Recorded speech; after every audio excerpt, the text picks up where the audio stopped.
really impacts credit scoring. Before we jump into the topic, I do want to say, please feel free to ask any questions as we are going through the different slides. And at the end, we'll leave some time for questions as well, but you can use the chat or feel free to unmute yourself. I want to make sure everything that I go over is something you want to hear about. And if something doesn't make sense, please let me know. So without further ado, I'm going to go ahead by starting to introduce myself.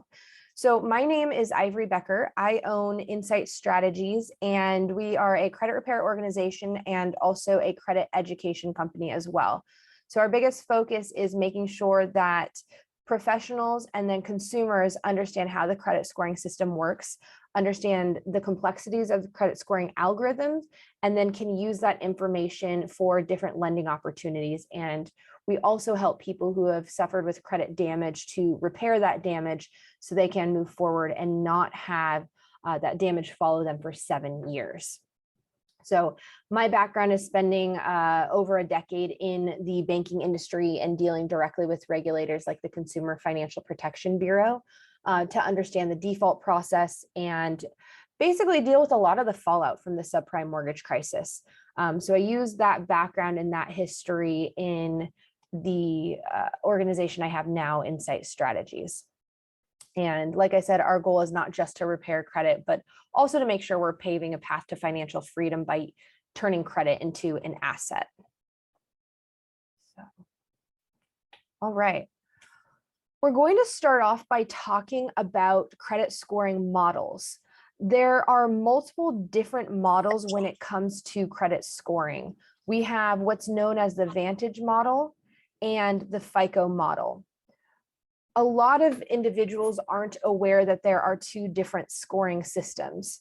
So FICO is the oldest credit scoring system that's still utilized today, and it is considered the standard or the industry standard for credit scoring. The credit bureaus themselves, so Equifax, Experian, and TransUnion, who determine your credit scores, use that FICO algorithm to create that score for you, but they don't actually own that algorithm. Fair Isaac Corporation owns that algorithm and determines what changes will be made to that algorithm. So in 2006, the bureaus wanted to come up with a new credit scoring system, and that's when Vantage was created.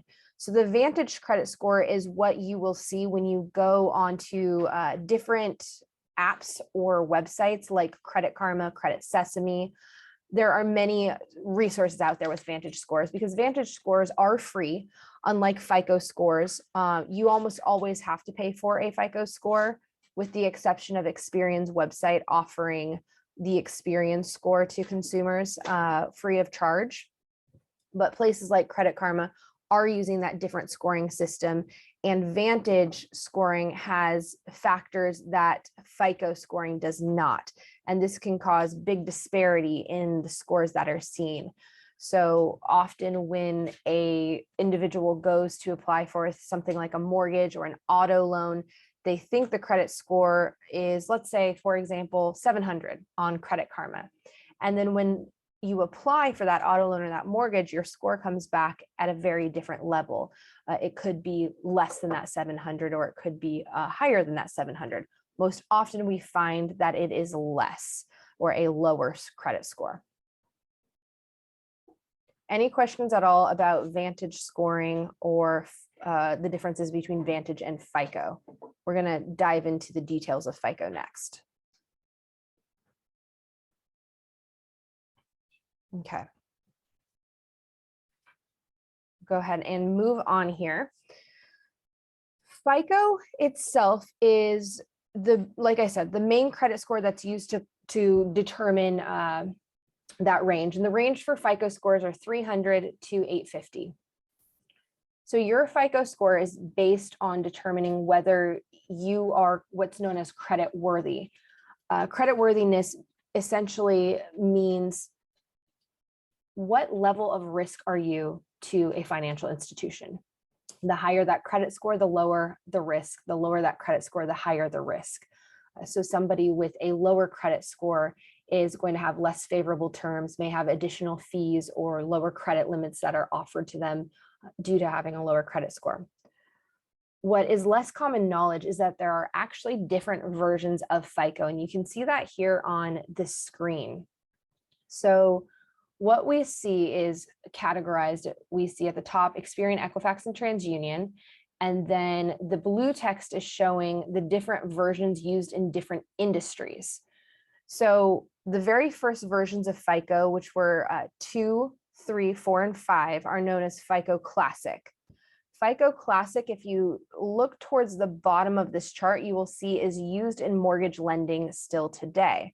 So oftentimes outside of, let's say you're not using Credit Karma and you're going to Experian's website and you pull your credit score and you apply for a mortgage and that score is different than what you saw on Experian's site, that is often because they are looking at these other versions of FICO, the FICO Classic. Whereas here at the top, you see FICO 8 is the most widely used version. That's known as a base FICO. So the differences in FICO scoring range due to industry-specific models, like you see here with auto lending, credit card decisioning. So they actually have different names: auto lending score 8, bank card score 8, or 3, or 2. And essentially this 2 or 3 is using the old algorithm of FICO and then factoring in credit cards. So what in the world is industry-specific scoring? Basically, it's saying, if I'm an auto lender and I want to lend to you, I really don't care if you pay your credit cards on time. I really only want to know if you're going to pay this auto loan on time. So an industry-specific score takes this base score at the top. Let's say we're using version 8, just for the sake of this example. It takes your base score for your FICO 8, and we'll say it's 650. And then it looks at, well, what is the history that this consumer has for paying other loans on time? This could be auto loans, personal loans, any sort of installment debt, so any sort of a loan product. And if the answer is they've done a very good job of paying this installment debt on time, there would be a positive factor. So let's say it's plus 12 points. And now the auto lending FICO 8 score, instead of being 650, has an additional 12 points added to it. So that would be 662. So when that individual goes to apply for an auto loan, their score comes back at 662 rather than the base FICO score of 650. Similar history would happen with the credit card, right? If you have good payment history with a credit card, your bank card FICO may be higher as well, or it could be lower if you have negative history. So the base FICO is FICO 8 right now, most commonly used version of FICO, and then with a plus or a minus, just depending on the payment history in a particular industry. I'll pause there. Any questions at all on FICO versions or the fact that there are industry-specific versions of FICO? Okay. And again, for those that have joined a little bit later, you can use the chat or you can unmute yourself if you have any questions. So let's get into the meat and potatoes. Regardless of the version of FICO, right? We saw version 8, version 2, etc. All credit score algorithms are based on 5 factors. The way these factors are interpreted is what varies between each algorithm.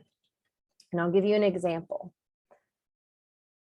High debt in the past could have been seen as negative. If a consumer has a high level of debt, let's say they have a mortgage and it's $300,000. That high debt could be seen as risky. Well, nowadays we know mortgage balances are a lot higher than they were decades ago. So the algorithm is going to adjust for that. It's going to say, well, we don't care if somebody has a $300,000 mortgage. That doesn't mean that they can't pay other debt. It just means that things have changed. Mortgages are more expensive now, or houses, excuse me, are more expensive now, leading to higher mortgage amounts. So anyway, that's kind of the differences between how the different models work with the FICO algorithms. So let's dive into what 5 factors make up your FICO credit score. And again, this is just FICO because Vantage has different factors than FICO. There are some similarities, but there are more than 5 factors. So payment history is going to be the biggest factor that contributes to a FICO credit score at 35% of the score.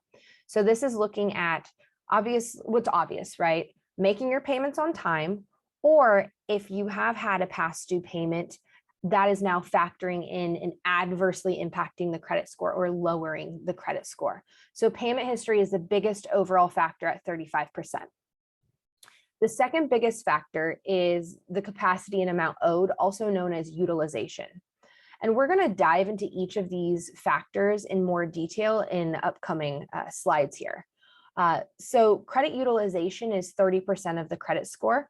So it's the second largest factor and one that can be quite easily controlled, especially if you are planning on applying for some sort of a mortgage or auto loan, whatever type of financial product you're looking for. It's a great idea to make sure you have a good handle on this category because you can influence your credit score very quickly and very easily by controlling the utilization on your report. The next category is length of credit history. So this is really just saying, how long have you had credit? And how long have you had credit and how well have you managed your payments during that lifetime? The next category is new credit. So new credit's 10% of your score. And this is really looking at inquiries. So how many inquiries do you have within the last 2 years? And then how many of those inquiries led to new accounts and how many new accounts have been opened within the last roughly year? And then lastly, we have a often forgotten item, which is the types of credit used, or known as credit mix. So this is really just saying, can you pay different types of credit responsibly? So do you have a history with loans? Do you have a history with lines of credit or credit cards? And were you able to manage both of those types of products effectively? Now, a thin credit file is a credit file for an individual who just doesn't have a lot of history. This could be somebody who perhaps is a young adult, maybe they're 18, they haven't had the time to build credit, or perhaps it's an older individual.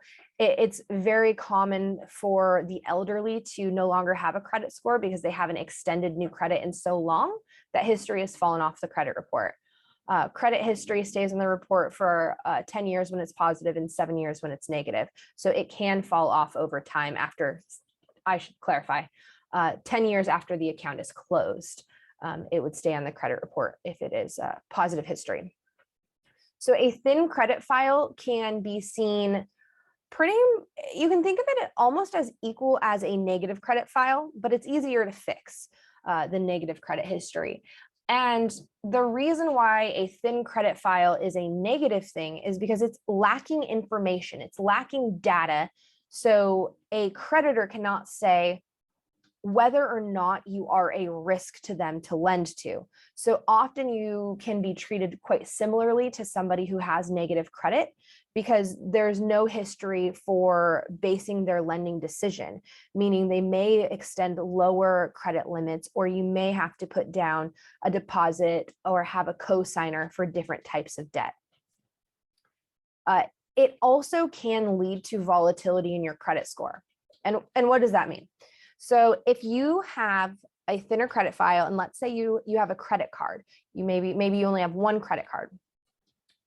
That one credit card, as you're utilizing that limit, let's say you have a higher balance, because there's no cushion on your credit profile, you may see drastic jumps and drastic drops in your score as you pay down that balance or pay off that balance and use that card on a monthly basis. Even if it's somebody who uses the card and pays it off to zero every single month, they're likely going to see big swings and up and downs in their credit score, excuse me, because that creditor is only reporting once a month. So if they're not timing it quite right, 1 month they may report a very high balance or a high utilization ratio, and another month a low utilization ratio, creating those swings in score. A thin credit profile is considered a credit history of less than 3 years, and typically 3 or less accounts, sometimes 4 or less accounts may be considered a thin profile as well. And I should also mention, for the FICO algorithm specifically, it does take 6 months of history on the credit report to establish a credit score. That is going to be very different than something like Credit Karma, which uses that Vantage score, where a score can be created almost immediately after new credit is opened. The FICO score wants to see sufficient data or sufficient history for it to calculate the score. So that way lenders are more protected when they're making risk-based decisions. So now we will go ahead and dive into the FICO factors in more detail. So factor number 1, once again, payment history, 35% of the credit score, the biggest factor. So payment history is something that everybody has control over. Now, external influences can impact your ability to pay. I mean, we saw the pandemic that impacted everybody across the board, and quite a few people had trouble maintaining their payments on different types of debt. What most don't realize is that whether it's a credit card, whether it's an auto loan, a personal loan, most types of debt and most lenders have hardship options. What does that mean? That means modifications, deferments, or forbearances, options that will either reduce your payment or temporarily pause your payments. So that way you can mitigate what's going on in your life, those extenuating circumstances, and resume normal payments at a later point. There are some modifications that are permanent, meaning they will permanently lower your payments to allow you to make sure that payments are manageable over time. It is always best to contact a creditor before you go 30 days or more past due, because that is when the credit is impacted, at that 30th day. So it doesn't matter if a month has 31 days instead of 30. The 30th day is when delinquent reporting starts at the credit bureau side. So that creditor will notify the bureaus that the payment was past due. What it does mean is that from day 1 to 29, the credit score is not impacted. You may have late fees or other fees that are assessed, but your credit is still preserved during that time frame. So it's best to seek help during that time frame. Now, how does a late payment impact credit score? That's typically the next question. It's important to know that there are different severity levels of late payments. A late payment that is 90 days or greater is considered a severe delinquency, and it's going to have a much more negative impact on the credit score. And if an account goes unpaid altogether for a long period of time, it can be charged off. This means that the lender, or that original creditor, is counting that debt as a loss and saying, this consumer is not going to pay me back. And that is the most damaging when it comes to your credit score. A person runs the risk at that point of having that account sold to a collection agency, which could mean that if a collection agency purchases the debt and also reports to the bureau, that single account could report twice and impact the credit score 2 times. So it's double jeopardy, right? You're impacted 2 times. So if someone cannot afford the payment, they cannot get the modification, or they weren't able to keep up with the modification and an account is charged off, it's best to come up with some sort of a settlement or a payment option with that original creditor when that person is able to avoid it going to a collection agency and to prevent the report from being further impacted. Late payments do remain on the credit report for 7 years. And when an account is charged off, that will also stay on the credit report from 7 years from the charge off date, regardless of whether a payment is made after charge off. I like to bring that up because there's a lot of misinformation on the internet that says once you make a payment after it's charged off, it resets the timer. It does not. Making a payment after a charge off can reset the timer for legal action, like a judgment, for example, but it does not reset any sort of a timer for credit reporting. So I'm going to pause there And we've got one more slide here on payment history. So what factors into the payment history or negative payment history is bankruptcies, charge-offs, repossessions, foreclosures, obviously collections, as I had mentioned, and then the typical late payment, 30, 60, 90, etc. Most accounts tend to hit that charge-off status that I had mentioned right here, typically at 160 days past due. It can happen potentially sooner, but that tends to be the average. And a bankruptcy will stay on the credit report for 7 to 10 years, just depending on the chapter that was filed. So chapter 7 stays for the 10 years. So that is the exception to that 7-year rule for negative history reporting. It's also important to know that any account associated with the bankruptcy will have a derogatory or a negative bankruptcy status associated with it. And that negative account stays only for the 7 years, but the actual public record for the bankruptcy will stay for 10 years. Let's talk about the differences between how somebody who already has credit damage is impacted by late payments versus somebody who doesn't have any credit damage on their report within the last 7 years. So someone that has no negative payment history at all on their report is going to be impacted more severely by a brand new late payment. You can think of the red lights flashing and saying, oh my goodness, this person may be having financial hardship. We need to limit their ability to borrow because it's a high likelihood they won't be able to pay because it's so outside of the norm that they're ever past due. Somebody who has a lot of credit damage already on their credit report and they get a brand new late payment is going to see a lot less of a point drop on their credit score from that new late payment. They're already seen as a risky borrower, so they're going to be less severely impacted. And then, of course, as I mentioned earlier, the more severe the delinquency, the more severe the impact to the credit report. We will move on to the second factor, credit utilization. So credit utilization is 30% of the credit score. And again, what it is the balance that you hold on your account versus your credit limit for revolving debt. Revolving debt means lines of credit. So a credit card, home equity line of credit, for example. Some overdraft protection accounts are also lines of credit.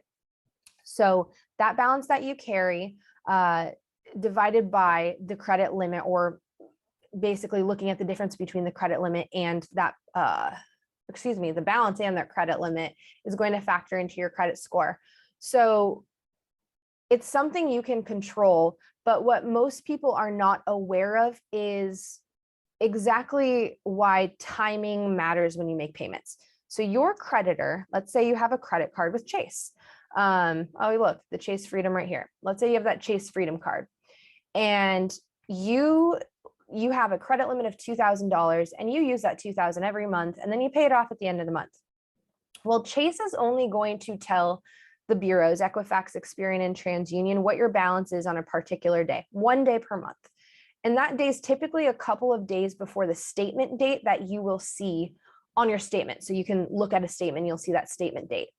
So if you pay your balance off after that statement date, then the balance that is reported to the bureaus is going to be high. And you may see a drop in your credit score because now it looks like you're borrowing a lot. Whereas if you make that payment prior to that statement date, your balance may be reported as 0 or very low, and then you may not see an adverse impact to your credit score. Some individuals are afraid of having credit cards. The way the credit scoring system is made, though, you have to have some sort of a line of credit to help with this category. You're essentially missing out on a big chunk of what can contribute to your credit score if there is no established lines of credit.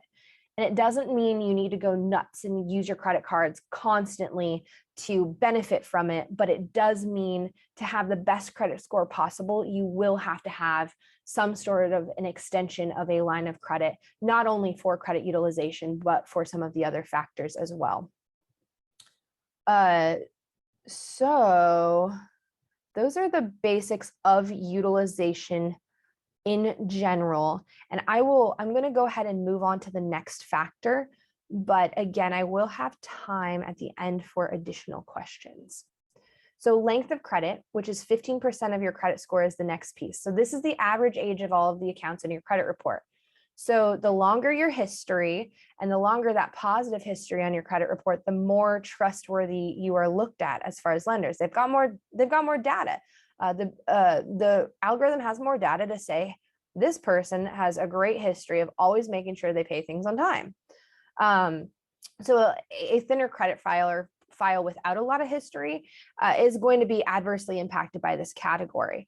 So what's important to understand is it looks at the average age of the accounts, right? So that means when you open a brand new account, the age of that new account is 0. It hasn't been around. And that's going to adjust the average age of the accounts on your credit report.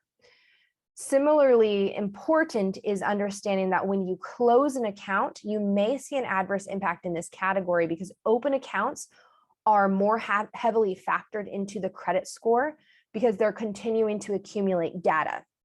So once an account is closed, it becomes less important because it can no longer indicate your future ability to pay because over time, you're not making any more payments to it. So it becomes less and less important to your credit score. So, okay. Now, types of credit used. Types of credit used is again 10% of the credit score. So this is just looking at, as I had mentioned earlier, the mix of the types of credit that you've paid on in the past. So do you have a history of paying loans? Do you have a history of paying credit cards? The algorithm for FICO scoring just wants to see you're responsible with paying debt no matter the type of debt. So it can impact things like qualifying for loans, right? If you've only ever had credit card history and you apply for an auto loan, it may cause a requirement for a cosigner who does have sufficient history with loan debt. And last, we have new credit, that final 10% of the credit score. This is going to look at new accounts and credit inquiries. So credit inquiries remain on the credit report for 2 years. But what is most impactful when it comes to the credit inquiries is any inquiries within the last 12 months. Those are the only ones that actually factor into your credit score. They are more impactful on a thinner credit profile because, again, there's not a lot of cushion. And there are types of inquiries that are not going to factor into your score at all. For instance, applications for apartments and applications for utility bills, new cell phone bills, jobs that require credit checks, things of that sort. Rate shopping is also something that can limit the impact to your credit score. So what do I mean by rate shopping? Basically, if you're applying for a mortgage, an auto loan, or even student loans, actually, within a 30-day time frame, every time you have your score pulled, it's only considered one inquiry. So that if you do an auto loan and a mortgage at the same time, that's 2 inquiries. So it has to be within the same category.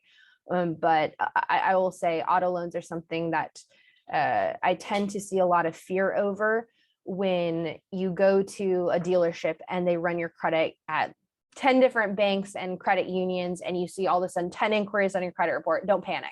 It's really just impacting your score as if it's one inquiry. You're going to see each individual inquiry on your report, but the score itself is only impacted as if it is one. So they're grouped together.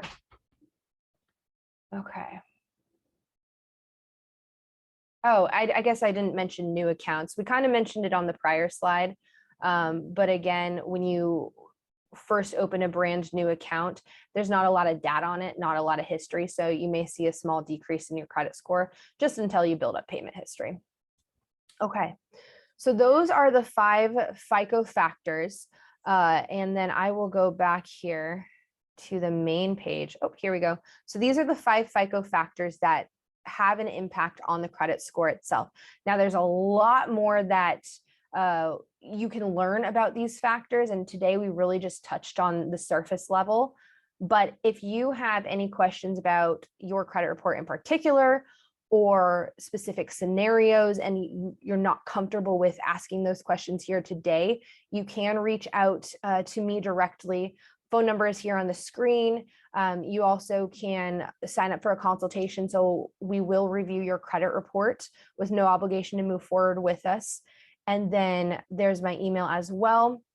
And then coming July 11th, if you're someone that wants to know the details, the nitty-gritty details of exactly how the scoring system works, and go into the FICO factors and go into credit myths and pretty much everything under the sun, I do have a new course that is launching on July 11th. So that will be coming soon. It's about 50 different videos, all on the credit scoring system, the algorithms, and exactly how those points are calculated, right? If you do this, it raises your score. If you do that, it lowers your score. And here's how the FICO scorecards work. So I will go ahead and stop there for today's webinar.